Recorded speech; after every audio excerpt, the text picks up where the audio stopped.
హలాల్ అనేటువంటిది విషయానికి వస్తే ఖురాన్ ప్రకారము, మహమ్మద్ ప్రవక్త ప్రకారము పాటిస్తున్నటువంటి ముస్లింలు పాటిస్తున్నటువంటి నియమ నిబంధనల ప్రకారం ఓకే, హలాల్ అనే దానికి స్వీకరించదగినది అనేటువంటిది ఒక అర్థం వస్తుంది.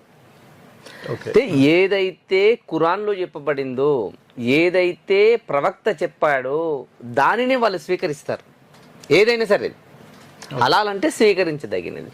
హరాం దాని అర్థం హలాల్ అనే పదానికి అర్థం.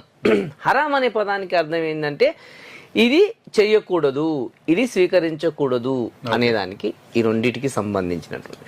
అసలు హలాల్ అనేటువంటిది భారతదేశంలో ఎప్పటి నుంచి స్టార్ట్ అయ్యిందయ్యా అంటే ముస్లిం కంట్రీస్ నుంచి. అప్పట్లో ముస్లిం పాలకులు వచ్చిన తర్వాత ఈ యొక్క హలాల్ అనేటువంటి కాన్సెప్ట్ మన తాత ముత్తాతల నుంచి అది వస్తూ